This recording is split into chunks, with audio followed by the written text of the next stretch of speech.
नमस्कार, newsroom live देख रहे हैं आप और मैं हूं आपके साथ चिपन शर्मा और मेरे साथ है मेरी सहयोगी रूपाली शर्मा।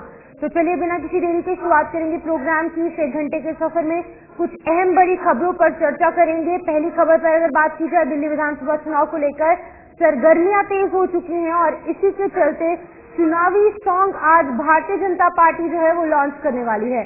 बिल्कुल आपको बता दें कि कल अगर बात की जाए राष्ट्रीय अध्यक्ष जेपी नड्डा की, तो उनकी आवाज पर लगातार 2 दिन से बैठकों का दौर देखने को मिल रहा था। चुनावी रणनीति बनाई जा रही थी और इस चुनावी रणनीति के तहत ये डिसाइड किया गया है, ये बड़ा ऐलान किया गया है कि भारतीय जनता पार्टी जो है वो चुनावी सॉन्ग दिल्ली विधानसभा के चलते जो है वो यहाँ पर लॉन्च करेगी। 12 बजे के करीब ये चुनावी सॉन्ग आज दिल्ली में लॉन्च हो जाएगा। तो बिल्कुल इसके बाद बात होगी चंडीगढ़ में, जहाँ पर मुख्यमंत्री नायब सिंह सैनी जो है वो पहुंच रहे हैं और यहाँ पर एक अहम बैठक जो है ड्रग्स तस्करी को जो रोकथाम है उसके लेकर होने वाली है। और यहाँ पर आपको बता दें कि डिविजनल कमिश्नर भी मौजूद होंगे और ये बैठक जो है वो की जाएगी कि पंजाब और हरियाणा की अगर बात की जाए तो यहाँ पर ड्रग्स तस्करी पर किस तरीके से रोक लगाई जा सकती है और जो नशा तस्कर है उनको किस तरीके से उनकी कमर तोड़ी जा सकती है, इस पर खास तौर पर ध्यान दिया जाएगा। तो ये बैठक जो है होने वाली है, इसमें तमाम बड़े पुलिस अधिकारी मौजूद रहेंगे और चर्चा जो है अगले 1 घंटे पर इसमें की जाएगी।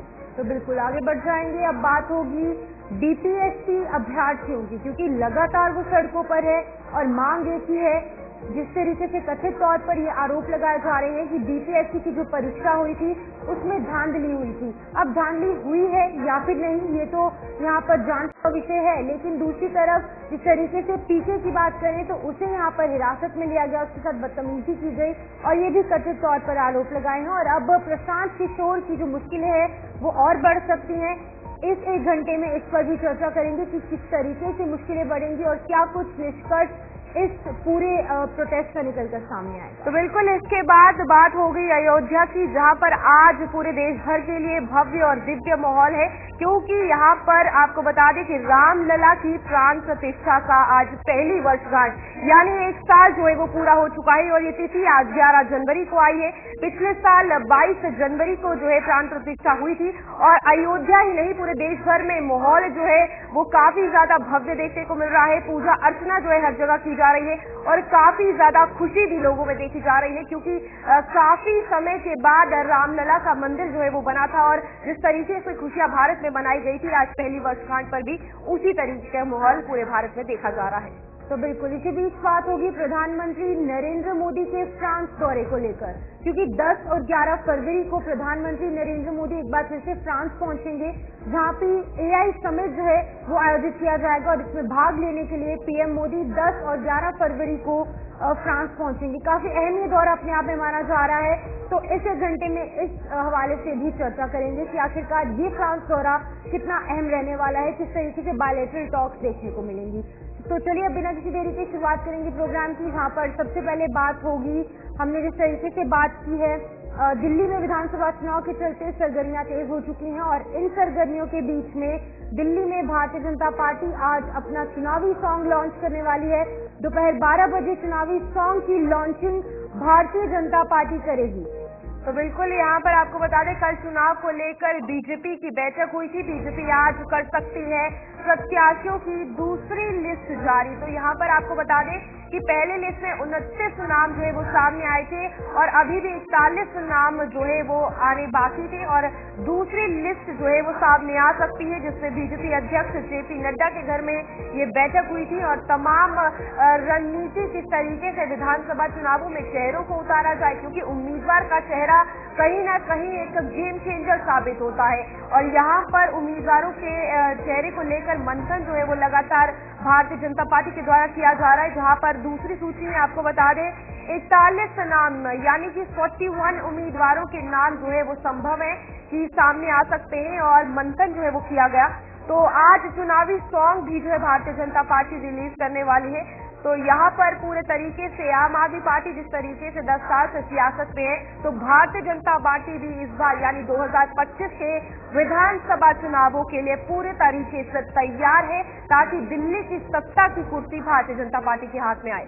तो बिल्कुल दिल्ली विधानसभा चुनाव को लेकर भारतीय जनता पार्टी आज अपने बचे हुए जो 41 यानी 41 जो कैंडिडेट्स हैं, उम्मीदवार हैं, उनकी लिस्ट आज जारी कर सकती है। इसको लेकर शुक्रवार को पार्टी के राष्ट्रीय अध्यक्ष जेपी नड्डा के आवास पर एक बीजेपी के शीर्ष नेतृत्व की यानी कोर कमेटी की बैठक यहां पर हुई थी।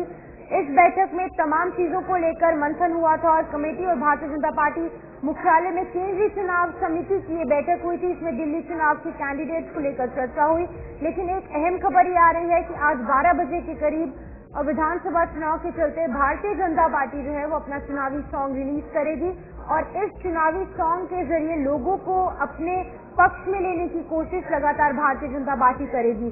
तो यहाँ पर कल और परसों यानी कि 2 दिन लगातार भारतीय जनता पार्टी की जो मीटिंग है वो देखने को मिली। राष्ट्रीय अध्यक्ष जेपी नड्डा की अध्यक्षता में ये बड़ी अहम मीटिंग देखने को मिली, जिसमें की तमाम बड़ी बातें सामने आई। भारतीय जनता पार्टी की दूसरी सूची संभावित नाम कौन कौन से हैं वो आपको बताएंगे। मोती नगर से हरीश खुराना है और साथ ही साथ लक्ष्मी नगर से अभय वर्मा जो कि विधायक भी हैं, नरेला से राजकरण खत्री। तो ये 3 नाम संभावित तौर पर हो सकते हैं दूसरी लिस्ट में। तो बिल्कुल इसके बाद अगर बात की जाए तो राजेंद्र नगर से उमंग बजाज का चेहरा जो है उम्मीदवार के तौर पर सामने आ सकता है।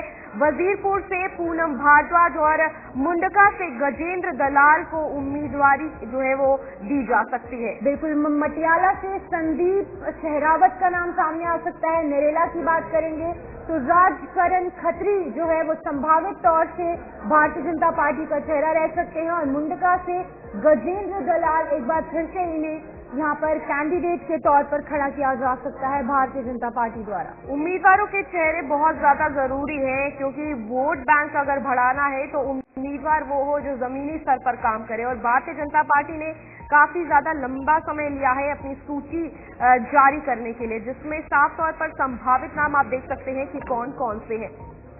तो यहाँ पर दिल्ली के चुनावों को लेकर अगर बात की जाए तो लगातार सियासी दंगल जो है वो चल रहा है और पूरी तैयारियां जो है वो की जा रही है।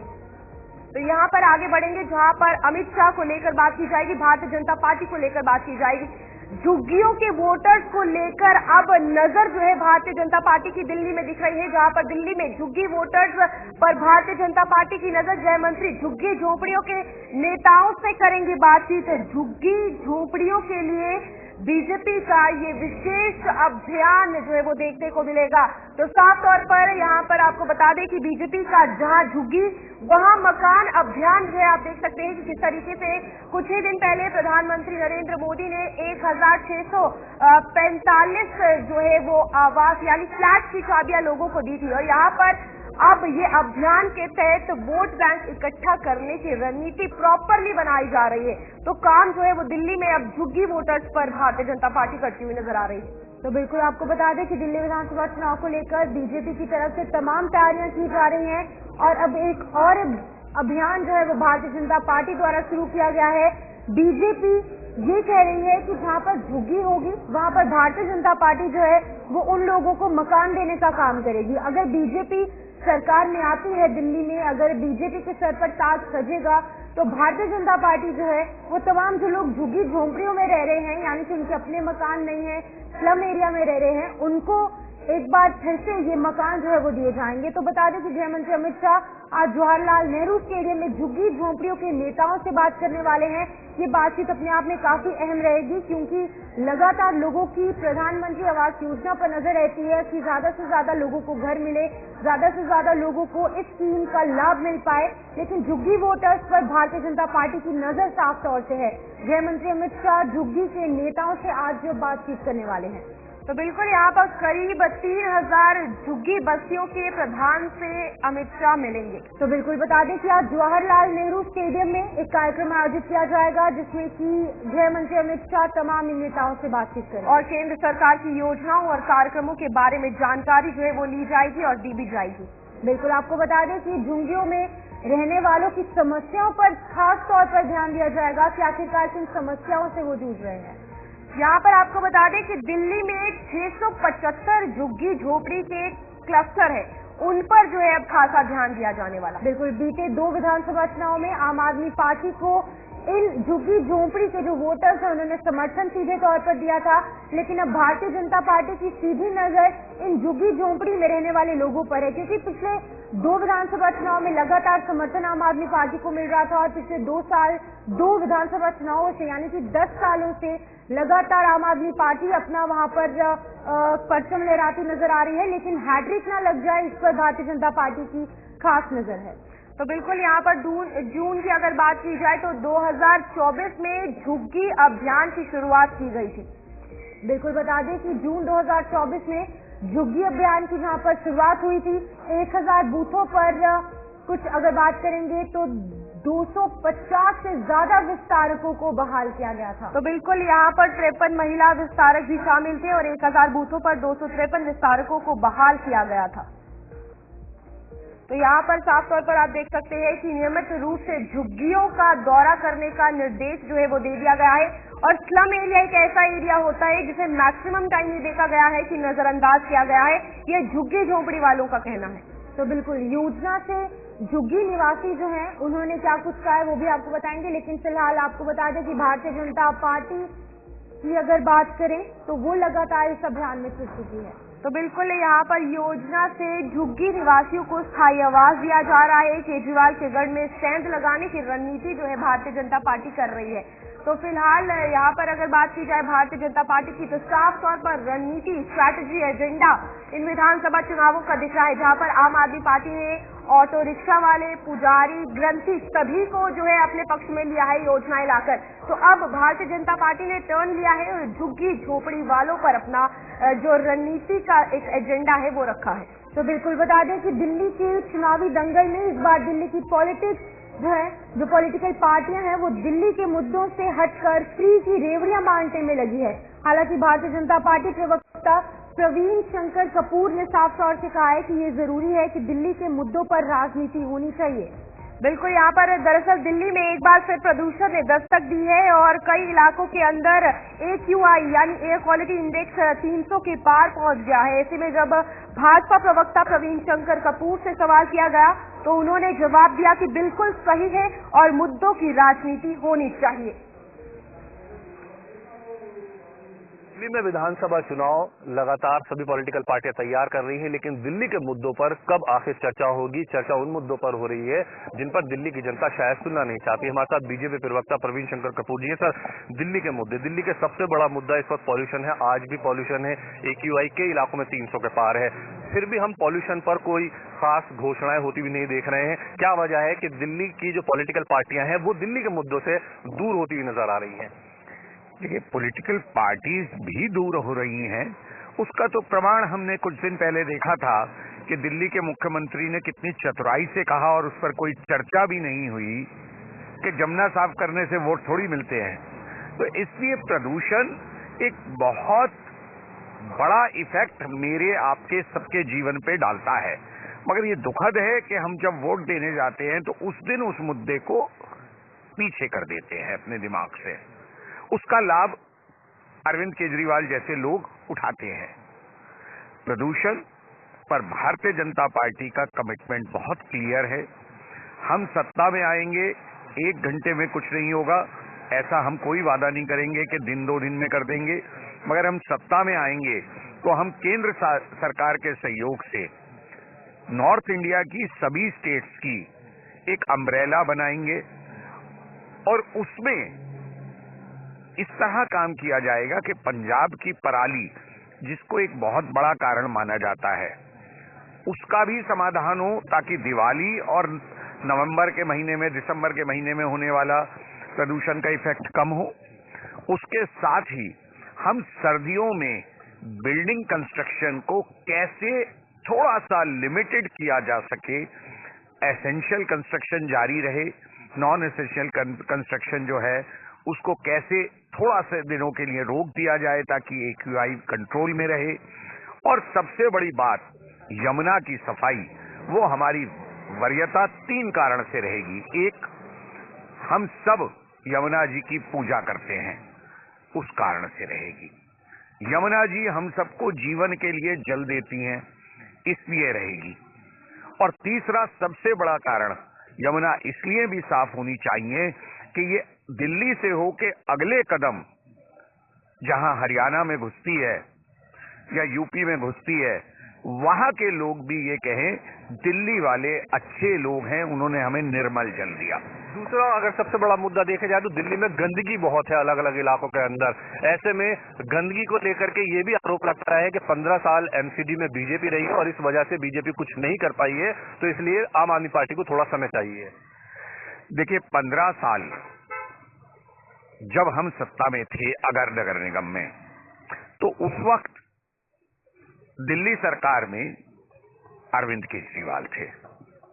ये जो पीडब्ल्यूडी की चौड़ी चौड़ी सड़कें हैं, उनकी सफाई का काम अरविंद केजरीवाल का था, मगर इसी बीच अब बात अयोध्या की भी होगी, क्योंकि वहां पर आज भव्य और दिव्य कार्यक्रम के आयोजन किए जा रहे हैं और उत्सव के तौर पर आज का यह दिन मनाया जा रहा है। रामलला की प्राण प्रतिष्ठा की आज पहली वर्षगांठ का कार्यक्रम अयोध्या में देखने को मिल रहा है और 13 जनवरी तक ये कार्यक्रम जो है वो आयोजित किए जाएंगे। तो बिल्कुल यहाँ पर 1 साल जो है रामलला की प्राण प्रतिष्ठा को हो चुका है और आज 11 जनवरी को तिथि के मुताबिक जो है ये कार्यक्रम किया जा रहा है। 22 जनवरी को पिछले साल रामलला के मंदिर अयोध्या में प्राण प्रतिष्ठा जो है वो की गई थी और आज आप देख सकते हैं कितना भव्य, कितना दिव्य और कितना अलौकिक ये मंजर नजर आ रहा है, जहां पर साफ तौर पर शाही स्नान जो है वो करवाया गया और रामलला का दरबार जो है वो पूरे तरीके से सजा हुआ है। भक्तिमय माहौल जो है आज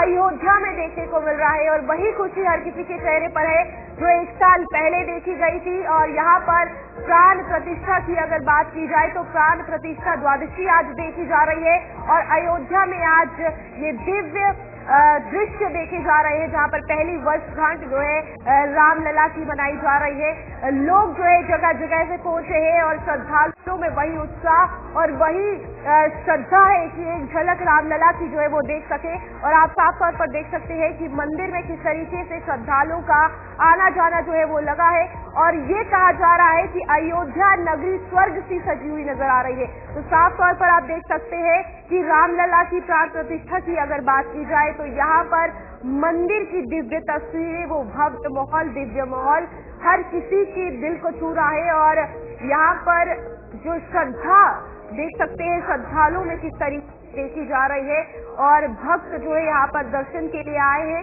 और यहाँ मंदिर की सजावट देखी जा रही है, जहाँ भजन कीर्तन जो है वो किया जा रहा है। और आज 11 जनवरी यानी कि 1 साल के बाद पहली वर्षगांठ प्राण प्रतिष्ठा की अयोध्या में मनाई जा रही है। तो बिल्कुल तस्वीरें आपके सामने, ये तस्वीर, ये मंजर देखते ही बन रहा है, जहाँ पर कि श्री राम लल्ला जी की जो यहाँ पर मूर्ति है उसे स्नान करवाया जा रहा है। शाही स्नान के साथ दूध, दही, मखीर के साथ उन्हें नहलाया जा रहा है, स्नान करवाया जा रहा है और जो पंडित है, जो श्रद्धालु वहाँ पर मौजूद हैं, सभी की आंखें नम खुशी के आंसू देखने को मिल रहे हैं, जहाँ पर कि आज 1 साल पूरा हो चुका है और भव्य तरीके से उत्सव के तौर पर आज का ये दिन मनाया जा रहा है। 13 जनवरी तक ये तमाम कार्यक्रम वहाँ पर देखने को मिलेंगे। हजारों की संख्या में श्रद्धालु अयोध्या पहुंच रहे हैं, क्योंकि पिछले साल 22 जनवरी को यानी 22 जनवरी 2024 को ये प्राण प्रतिष्ठा का ये उत्सव मनाया गया था और आज 11 जनवरी अगर तिथि के हिसाब से देखेंगे तो आज 1 साल पूरा हो चुका है और आज किस तरीके से ये वहाँ पर मंजर, ये नज़ारा देखने को मिल रहा है। सभी लोग काफी खुश हैं और आपको बता दें कि मुख्यमंत्री की बात करें, योगी आदित्यनाथ, वो भी यहाँ पर अभिषेक करने के लिए मंदिर में पहुंचेंगे और सीएम योगी गर्भगृह में रामलला का अभिषेक करेंगे। वहीं पर अंगद टीला पर होने वाले सांस्कृतिक जो कार्यक्रम है, इसमें कि देश विदेश से लोग पहुंच रहे हैं, सिर्फ भारतवर्ष के अलग अलग जगहों से ही नहीं, विदेश से भी कुछ लोग यहाँ पर रामलला के दर्शन करने के लिए पहुंचे हैं। हजारों की संख्या में लोग पहुंच रहे हैं और जो यहाँ पर अलग अलग सांस्कृतिक कार्यक्रम हो रहे हैं उनको भी देखने के लिए, उनको एक्सपीरियंस करने के लिए लोग यहाँ पहुंच रहे हैं। नगर में सभी महत्वपूर्ण जगहों पर जो यंत्र हैं उनका कीर्तन जो है वो युवा करेंगे और इसी के साथ साथ सुरक्षा के भी कड़े बंदोबस्त, क्योंकि जब हजारों की संख्या में लोग पहुंचेंगे तो जाहिर तौर पर कुछ भगदड़ ना हो जाए या फिर कुछ इस तरीके का इंसिडेंट ना पेश आए, कुछ घटना ना हो जाए, इस पर भी कड़ी निगरानी पुलिस प्रशासन की देखने को मिल रही है। लेकिन तस्वीरें देखिए, काफी अलौकिक, काफी भव्य और दिव्य उत्सव के तौर पर आज का ये दिन वहाँ पर देखने को मिल रहा है। तो बिल्कुल यहाँ पर आपको बता दें कि ये कार्यक्रम जो है वो 13 जनवरी तक चलने वाला है, जिसमें कीर्तन भजन से अयोध्या जो है पूरी गूंजेगी। जो श्रद्धा कई सैलाब है वो देखने को मिल रहा है। और यहाँ पर आपको बता दें कि सोनू निगम, शंकर महादेवन समेत कई कलाकार जो है वो अपने भजन रिलीज करेंगे। अयोध्या में रामलला की प्राण प्रतिष्ठा की पहली वर्षगांठ जो है वो मनाई जा रही है। और आज से 13 जनवरी तक सबसे बड़ी बात कि कोई भी वीआईपी दर्शन जो है वो नहीं होगा। मतलब सभी श्रद्धालु एक बराबर एक समान जो है वो दर्शन करने आएंगे, रामलला के दर्शन करेंगे। तो यहाँ पर काफी हर्ष और उल्लास जो है भक्तों में देखने को मिल रहा है। जहाँ पर अंदर दर्शन करने के लिए भारी भीड़ लगी हुई है, तो वहीं अगर मंदिर के बाहर की बात की जाए तो खुशी से नाचते झूमते हुए श्रद्धालु नजर आ रहे हैं। और आज का दिन 1 साल के बाद अगर बात की जाए प्राण प्रतिष्ठा वर्षगांठ जो है बनाई जा रही है 11 जनवरी को। तिथि के मुताबिक जो है ये अभी का मुहूर्त निकला। और 11 जनवरी आपको बता दें 50 क्विंटल से ज्यादा फूलों से जो है वो सजाया गया है। और अयोध्या आज उत्सव और जश्न मनाता हुआ नजर आ रहा है, जहां पर रामलला की प्राण प्रतिष्ठा की पहली वर्षगांठ है। और ये मंजर कोई भूले नहीं भूलता, क्योंकि पिछले साल की भी अगर बात की जाए तो दिवाली के तौर पर ये रामलला की प्राण प्रतिष्ठा बनाई गई थी। और वही दृश्य एक बार फिर से 1 साल के बाद देखने को मिल रहे हैं, जहां पर 50 क्विंटल से ज्यादा फूलों से मंदिर को सजाया गया है। श्रद्धालु जो है नाचते झूमते भक्तिमय माहौल में नजर आ रहे हैं। तो यहाँ पर पूजा अर्चना भी की जा रही है। और मुख्यमंत्री की भी अगर बात की जाए, योगी आदित्यनाथ वो यहाँ पर आएंगे, रामलला का अभिषेक करेंगे। और साथ ही साथ गर्भगृह में श्री रामलला की अगर बात की जाए तो उनका अभिषेक किया जाएगा। तो बिल्कुल बता दें कि आज का दिन बेहद खास, सभी सनातन धर्म के लोगों के लिए बेहद खास ये दिन है, जहां पर कि 22 जनवरी 2024 को प्राण प्रतिष्ठा अयोध्या में राम दरबार की राम मंदिर की गई थी। और आज इसकी पहली वर्षगांठ देखने को मिल रही है। इस मौके पर यूपी के जो सीएम है वो भी पहुंचेंगे। लेकिन बता दें कि यहाँ पर आज अलग अलग कार्यक्रम आयोजित किए गए हैं। सिर्फ आज ही नहीं, 3 दिन तक ये कार्यक्रम चलेंगे, जहां पर रूपाली ने भी बताया कि 3 दिन तक कोई भी वीआईपी दर्शन जो है वो नहीं होंगे। सभी श्रद्धालुओं को समानता से देखा जाएगा। और वहीं पर दूसरी तरफ नगर में सभी महत्वपूर्ण जगहों पर वाद्य यंत्रों के साथ युवा और अन्य लोग कीर्तन करते नजर आएंगे। सोनू निगम की बात करेंगे, शंकर महादेवन और कई बड़े बॉलीवुड कलाकार, कई बड़े चेहरे यहाँ पर पहुंचेंगे, जिनके की गानों का, जिनके भजनों का रिलीज इस मौके पर किया जाएगा। तो बिल्कुल यहाँ पर आपको बता दें कि अंगद टीला पर मुख्यमंत्री योगी आदित्यनाथ जनसभा को भी संबोधित करेंगे। और फिलहाल उत्सव को लेकर विशेष तैयारियां की हुई हैं। और राम मंदिर के प्रांगण में आपको बता दें कि भव्य आयोजन जो है अलग अलग कार्यक्रमों का किया जाएगा। अभी हालांकि ये आयोजन इस बार 22 जनवरी को नहीं हुआ है, बल्कि 11 जनवरी को किया जा रहा है। और ऐसे में आपको बता दें कि 22 के बजाय 11 जनवरी को ही क्यों ये किया जा रहा है, तो आपको बता दें हिंदू पंचांग पर गौर करें तो साल 2024 में 22 जनवरी को पौष महीने की शुक्ल पक्ष की द्वादशी तिथि थी। इस पूरे कुर्म द्वादशी भी कहा जाता है। और वही साल 2025 में ये संयोग जो है आज यानी कि 11 जनवरी को बन रहा है। ऐसे में तिथि पर जाने की बजाय हिंदू पंचांग को देखते हुए राम मंदिर की प्रथम वर्षगांठ जो है 11 जनवरी को मनाई जा रही है।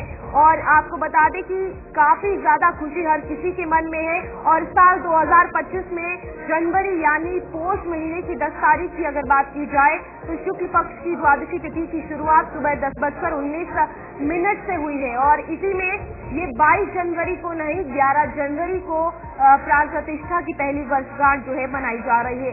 और यहाँ पर हिंदू पंचांग के अकॉर्डिंग ये रामलला की प्राण प्रतिष्ठा जो है वो शेड्यूल की गई। और यहाँ पर साफ तौर पर आप देख सकते हैं कि किस तरीके से भव्य और अलौकिक तस्वीरें सामने आ रही है, जहाँ पर राम मंदिर की प्रथम वर्षगांठ के अवसर पर राम मंदिर के प्रांगण में 3 दिनों तक कार्यक्रम का आयोजन किया जाएगा। ये कार्यक्रम 11 जनवरी से शुरू होगा और 13 जनवरी तक चलेगा। इस दौरान पहले दिन उत्तर प्रदेश के मुख्यमंत्री योगी आदित्यनाथ यहां पहुंचकर भगवान श्री रामलला की आरती करेंगे, उनका अभिषेक करेंगे। साथ ही यहां 3 दिनों तक विभिन्न सांस्कृतिक कार्यक्रमों का आयोजन किया जाएगा। इसमें भारत की प्राचीन संस्कृति के दर्शन के साथ साथ भारतीय लोक गीतों व नृत्यों को भी देखा जा सकेगा। स्थानीय प्रशासन की ओर से यहाँ पर बड़े स्तर पर तैयारियां जो है वो कर ली गई है। तो रामलला की प्राण प्रतिष्ठा की तस्वीरें आपके सामने, जहाँ पर अभिषेक जो है किया जा रहा है और दूध, दही और साथ ही साथ शहद और गंगा जल से जो है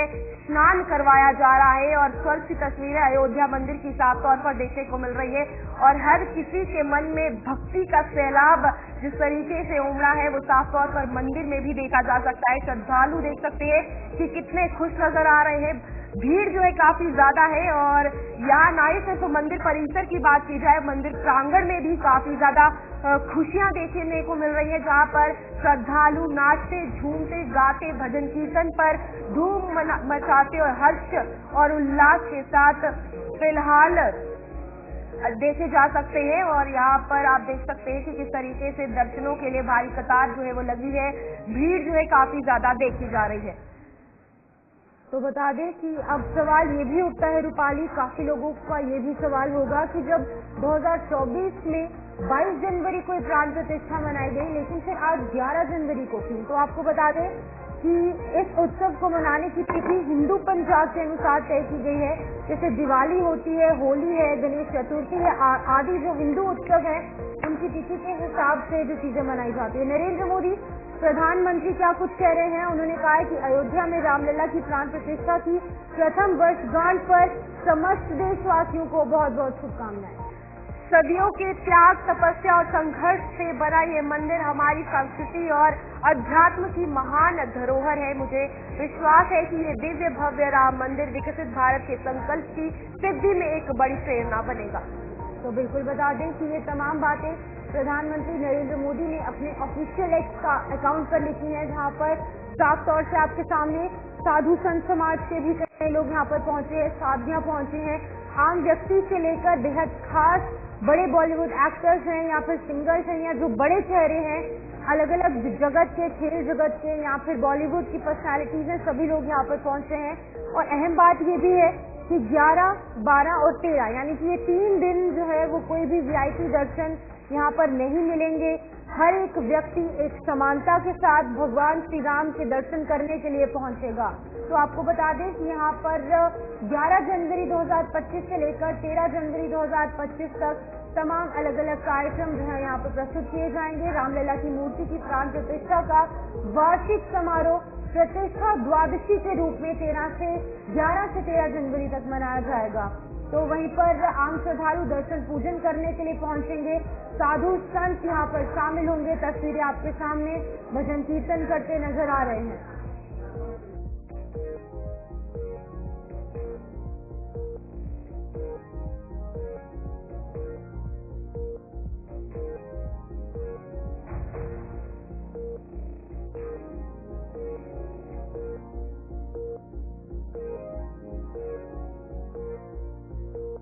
जहां पर दिल्ली विधानसभा चुनाव में सोशल मीडिया पर पॉलिटिकल पार्टी जो है वो जमकर एक दूसरे पर निशाना साध रही है और इसी में अगर पॉलिटिकल पार्टी के हवाले से बात की जाए तो कोई भी कसर जो है इनके द्वारा नहीं छोड़ी जा रही।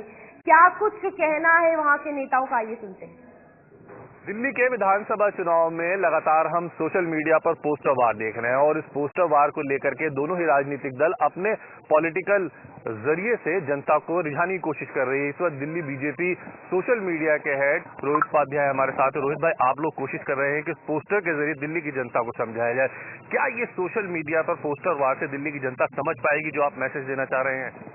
देखिए, सोशल मीडिया पे अलग अलग तरीका है मैसेजिंग का, वीडियो के माध्यम से, मीम के माध्यम से, पोस्टर्स के माध्यम से, ताकि सच को दिखाया जा सके। जैसे अगर आज सुबह की हम बात करें, आज हमने सुबह एक पोस्टर ये दिखाई, हमने एक रिलीज किया जिसका नाम है शीश महल वाले आपदाए आजम। ये मैसेजिंग है। मैसेजिंग क्या है? कोरोना काल में जब दिल्ली में त्राहिमाम था, उस टाइम पे हमारे जो साहब जी हैं, जो आजम साहब हैं, केजरीवाल साहब, वो शीश महल बनवा रहे थे। तो दिल्ली में आपदा जो वर्ड हमारा है, कि वो आपदा वाले जो शीश महल साहब केजरीवाल साहब जब शीश महल बनवा रहे थे, तो ये मैसेजिंग है पब्लिक को दिखाने का एक तरीका है। और वाकई आप सच मानिए, दिल्ली को जो अलग अलग आप जितने उन्होंने वादे किए वो वादे पूरे नहीं किए, तो उसके अकॉर्डिंग हमारा जो पोस्टर्स, हमारी जो वीडियोस, वो ग्राउंड से वीडियोस आना, पोस्टर्स रिलीज करना टाइम टू टाइम, वो पब्लिक के बीच में हमारा जाते रहता है। सोशल मीडिया के माध्यम से क्या आपको पता भी चल रहा है कि उस पर लोग आपको कितना पसंद कर रहे हैं, या आपकी जो सोशल मीडिया के जरिए आप प्रसार की कमान संभाले हुए दिल्ली बीजेपी की, उसके माध्यम से आपको लग रहा है कि दिल्ली में सोशल मीडिया का एक माध्यम बन रहा है चुनाव के लिए? देखिए, सोशल मीडिया आज के डेट में बहुत बड़ा माध्यम है, चाहे वो यूथ हो, चाहे ऐसे लोग हों, चाहे जो वर्किंग क्लास हैं, जो एक्चुअली आपकी रैलियों में सभाओं में नहीं आ पा रहे हैं, उनके पास तक ये दिल्ली की सच्चाई बताना है। और एक मैं आपको बड़ी शानदार चीज बताऊं, भाजपा दिल्ली जो कर रही है वो कर रही है। आप सोशल मीडिया पर थोड़ा गौर करिएगा, जो दिल्ली के आम लोग हैं वो वीडियोस बना के डाल रहे हैं भाई, क्योंकि यहाँ पे सांसों का आपातकाल लगा है। देखिए, हम आप एक पॉलिटिकल पार्टी है, वो अपनी जगह है, उसके साथ साथ आप पत्रकार हैं, मैं पॉलिटिक्स में हूँ, हम सांस तो ही ले रहे हैं ना। आम लोग परेशान है इससे, वो वीडियो बना के डाल रहे हैं। वो वीडियो मेरे पास आप हजारों के तादाद में वीडियो आ रहे हैं आम पब्लिक के, क्योंकि मैंने लोगों को डाला, अगर इस तरह की समस्याएं हैं तो आप मुझे भेजिए, मैं आपको बता रहा हूँ। जहाँ पे सड़कें टूटी हैं, पब्लिक गाड़ी साइड लगा रही, वीडियो बना के डाल रही है, खुद पोस्ट कर रही है। जहाँ पे ये पोल्यूशन का इशू है वो बना के डाल रही है। जो गंदे पानी के इशूज है घर में, हर लगभग दिल्ली के अंदर में मुझे लगता है कि कोई घर ऐसा नहीं जहाँ गंदा पानी नहीं आता है। आधी दिल्ली में तो पानी नहीं आता जहाँ पे टैंकर सप्लाई होता है। तो ये सारे के सारे जो कह रहे हैं आपदा वाला पूरी दिल्ली, जो केजरीवाल साहब ने बनाया, बड़ी मेहनत से इस आपदा को खड़ा किया 10 सालों में, अब दिल्ली की जनता ने ठाना है इस आपदा को दिल्ली से भगाना है। सोशल मीडिया पर कांग्रेस और आम आदमी पार्टी भी लगातार आप लोगों पर प्रहार कर रही है, तो सोशल मीडिया इस वक्त कांग्रेस और आम आदमी पार्टी के लिए भी हथियार है, जिस तरह से आप इस्तेमाल कर रहे हैं, उनके उस टूल को आप कैसे देख रहे हैं? देखिए सर, सीधी सी बात है, जो व्यक्ति 10 साल से सत्ता में हो और एक जो कांग्रेस की बात करें जो 15 साल सत्ता में रह चुके हैं, तो केजरीवाल जी 10 साल सत्ता में है, उनको आज एक अचीवमेंट नहीं है दिखाने के लिए। तो जिसके पास अचीवमेंट नहीं होता है वो अनर्गल आरोप लगाता है। वो डेली साहब उठते, उनका काम है केजरीवाल साहब को, सुबह सो के उठेंगे, आज सोचते हैं मैं झूठ क्या बोलूं, एक नया झूठ परोसते हैं, फिर उसके बाद अगले दिन फिर उठते हैं, फिर नया झूठ परोसते हैं। उनसे ये पूछो काम आपने क्या किया है, वो नहीं बता पाएंगे। दूसरी बात, 10 साल के अंदर में जो केजरीवाल है, अगर उनसे जो झूठ की फहरिस्त है, जैसे मैं एक लेटेस्ट एग्जांपल ले रहा हूँ, सोशल मीडिया जो चलता है, जो पब्लिक देखती है, जो समझती है, आपने उनके वो भाषण सुने होंगे, यमुना को साफ करूंगा, साफ करूंगा, साफ करूंगा, इतनी बार बोला है। अब तो पब्लिक भी कह रही है भाई साहब आपसे नहीं हो पाएगा, नमस्ते, आप नहीं साफ कर पाओगे, आप जाओ। तो कहने का मकसद ये है कि अब ये बातें पार्टी के साथ साथ पब्लिक ने कहना स्टार्ट कर दिया है, और सोशल मीडिया पे जब पब्लिक कहना स्टार्ट कर देती है तब समझिए उस पार्टी का, उस जिसका राजनीतिक अंत है वो बिल्कुल निकट होता है। और केजरीवाल साहब को मैंने अभी वर्ड बोला ना, ये जो आपदा है अभी दिल्ली की जनता ने ठाना है, इस आपदा को भगाना है। बहुत शुक्रिया, आपने कीमती समय दिया। सोशल मीडिया पॉलिटिकल पार्टियों के लिए एक बड़ा टूल बनती जा रही है और ये आम समझाने का माध्यम है, भले ही इस माध्यम के जरिए जनता कितना में मुख्यमंत्री नायब सिंह सैनी की बैठक है आज, और ड्रग तस्करी की रोकथाम पर राष्ट्रीय सुरक्षा की ये बैठक होने जा रही है।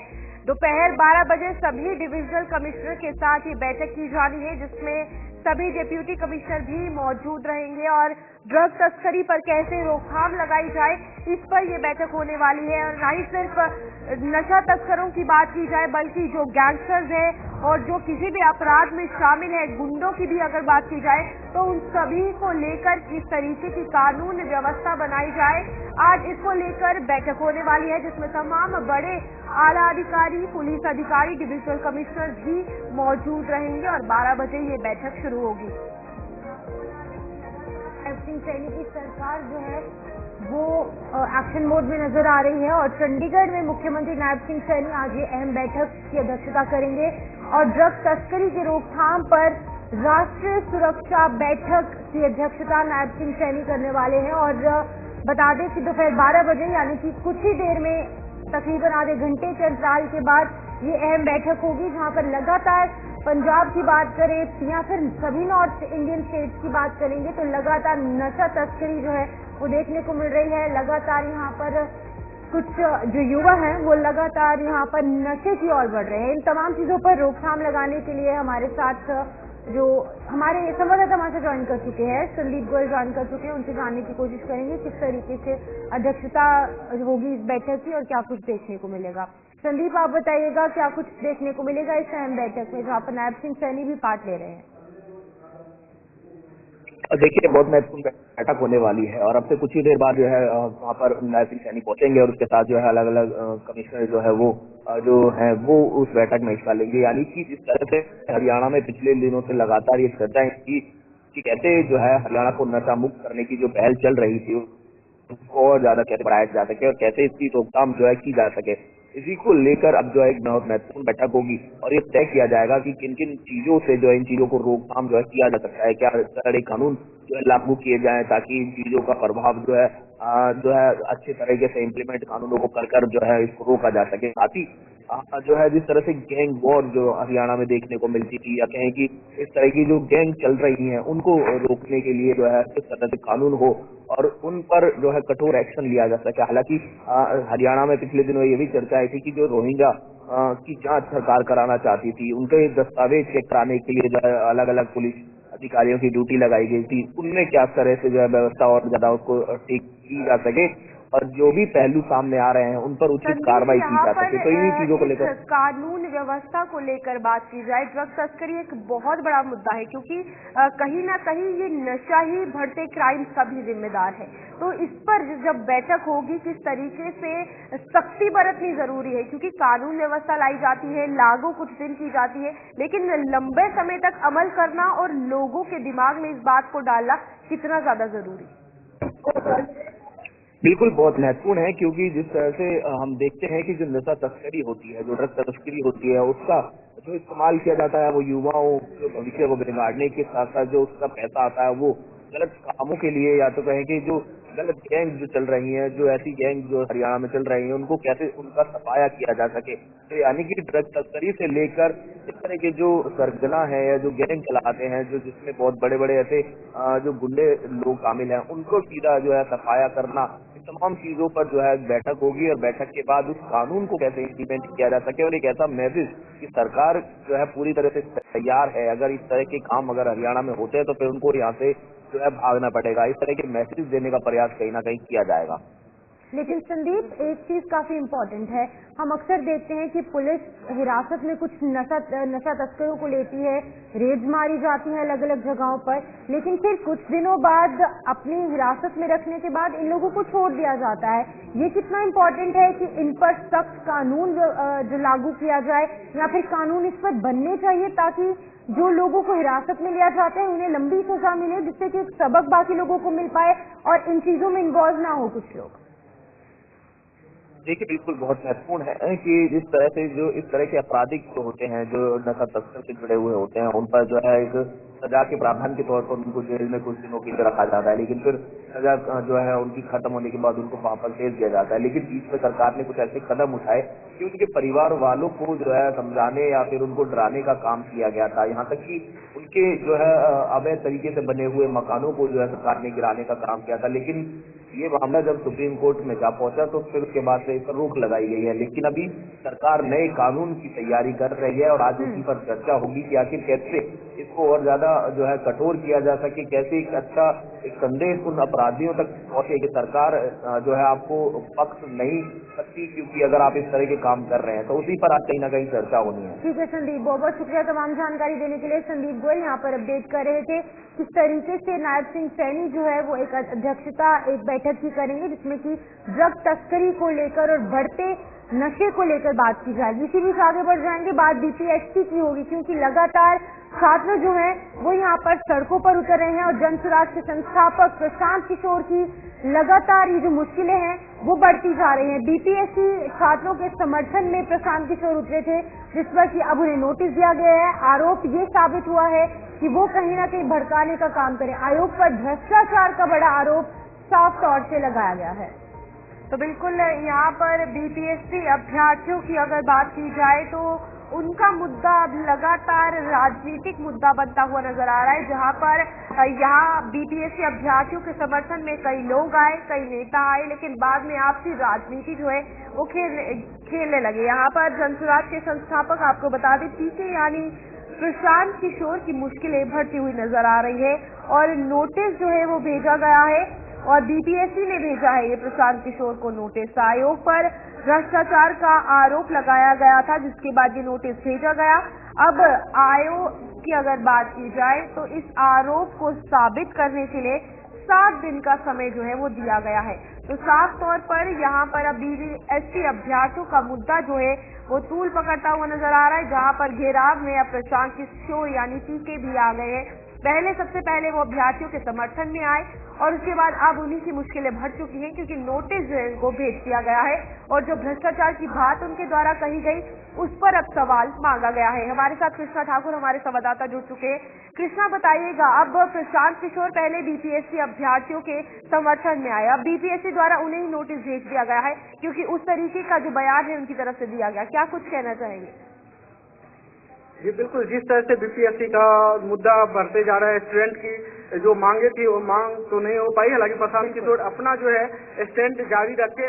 प्रशांत किशोर जब स्टूडेंट के साथ, विद्यार्थी के साथ जब अनशन पे बैठे थे उसके बाद उन्होंने एक अपना आमरण जो अनशन का एक व्यवस्था बनाया और उसी संदर्भ में प्रशांत किशोर को, क्योंकि बीपीएससी के सामने अब फ्रंट लाइन पे प्रशांत किशोर पार्टी तौर पे देखते नजर आ रहे हैं, तो बीपीएससी ने प्रशांत किशोर से जवाब मांगा है क्योंकि धरना स्थल पे प्रशांत किशोर ने बीपीएससी पे आरोप लगाया था कि बीपीएससी इसलिए सभी सेंटर का एग्जाम कैंसिल नहीं कराना चाहती है क्योंकि वो पैसे लेके सीट बेच चुके हैं, जिसकी एक अमाउंट राशि बताई गई थी 30 लाख से 1.25 करोड़ तक की राशि बीपीएससी लेते हैं।